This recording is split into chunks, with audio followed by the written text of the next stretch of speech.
Hello friends, welcome to the world of Chhuti Presents Escape into Audio Stories in English. We will read stories primarily of India, Pakistan, Bangladesh and Southeast Asian origin and in English language.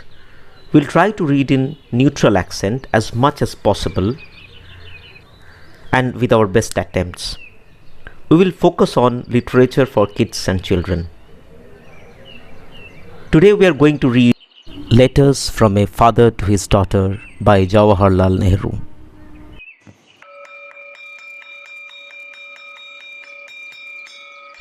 Letter 13.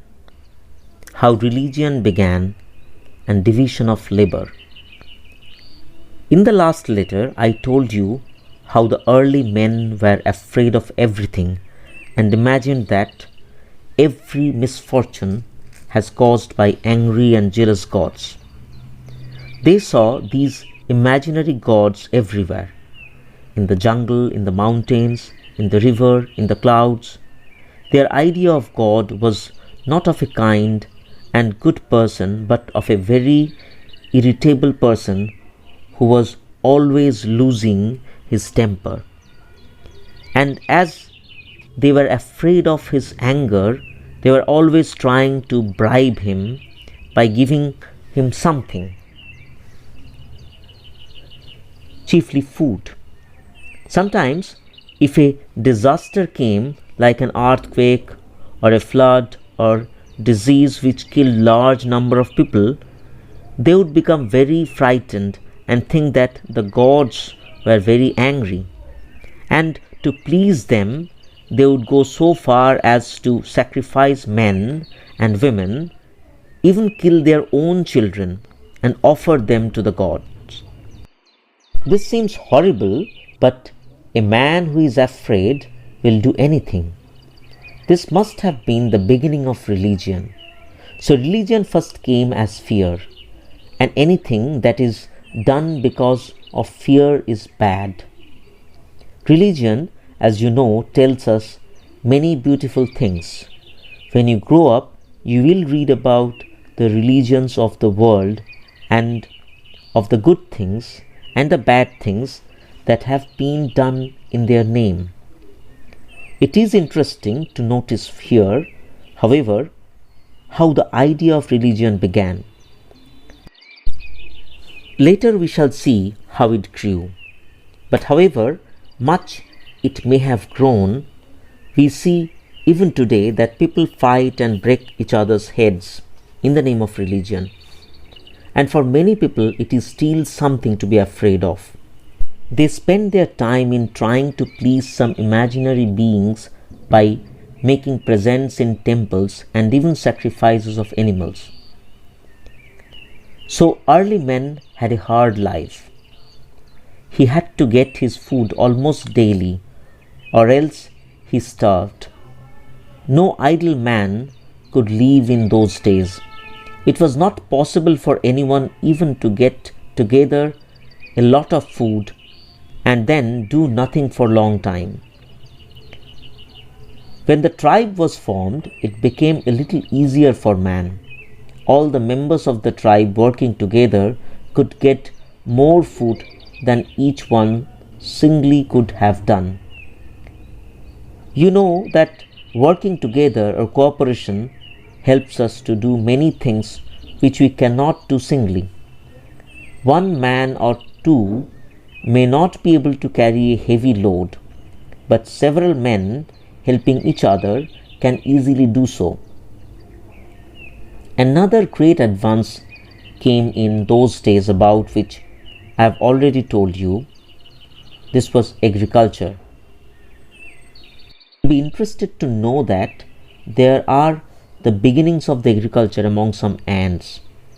Of course, I do not mean to say that ants sow seeds and plow and then reap the harvest, but what these ants do is something like this.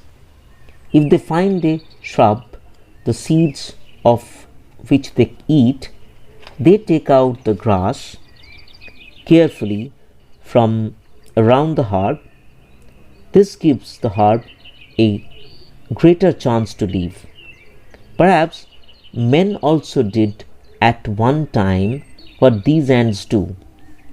They did not then understand what agriculture was. It must have taken them long ages to understand it and to begin to sow seeds. With the coming of agriculture, it was much easier to get food. Men did not have to hunt all the time for it, so they could live a less hard life than they used to. Another interesting change now took place. Before agriculture, every man was hunting. That was the only work to be done by the men. The women probably looked after the children and gathered fruit. But when agriculture came, there were different kinds of work. There was work in the fields and hunting and looking after the cattle. Probably the women looked after the cattle and milked the cows. Some men did one kind of work, others another kind of work. You find today in the world each person doing one particular kind of work. A man is a doctor or an engineer, building bridges and roads, or a carpenter or a blacksmith or a mason who builds houses, or a shoemaker or a tailor, and so on. Each man has got his special trade and does not know much or anything of other trades. This is called division of work or division of labor. If a man tries to do one thing well, he will do it much better than if he tried to do many things. There is a great deal of division of labor in the world today. We see this division of labor slowly beginning in the whole tribes when agriculture came in. Letter 14.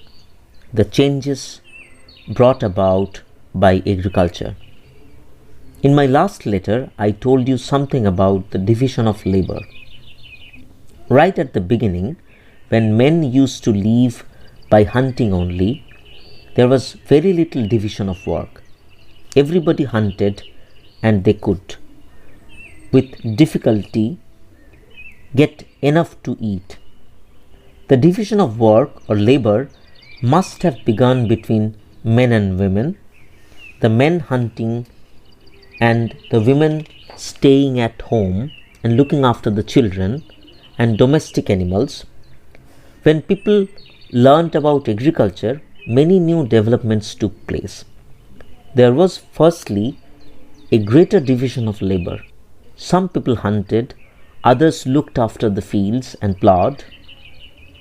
Then again, as the time went on, people learned new trades and specialized in them. Another interesting result of tilling land was that men began to settle down in villages and towns. Before agriculture came, people used to wander about and hunt. It was not necessary for them to live in one place. They could hunt wherever they went, and often they had to move about from place to place because of the cows and sheep and other animals they had. These animals required pasture lands where they could graze. After grazing in one place for some time, the land did not produce enough for the cattle, and so the whole tribe had to move to another place. When agriculture came, people had to stay near the land. They could not leave the land they had plowed and sowed, and so they worked there from harvest to harvest, and villages and towns grew up. Another great change that agriculture brought about was to make life easier. It was far simpler to grow food on the land by agriculture than to hunt all the time. The land also gave more food than could be eaten up at once. This was kept carefully. Now, let us note an interesting development. When man was a hunter, pure and simple, he could not hoard anything, or at any rate very little. He had to live, as they say, from hand to mouth. He had no banks where he could keep his money or other goods. He had to earn his food every day by hunting. With the coming of agriculture, he got more from the land at one time than could be used. He hoarded up this surplus or extra food. Here we find the beginning of surplus food. People got this surplus food because they worked a little more than was quite necessary for them to produce just sufficient food. You know that now we have banks and people deposit money there and draw it out by checks. Where does this money come from? If you think about it, you will see that this money is all surplus. That is, people do not want to spend it all at one time, and so they keep it in banks.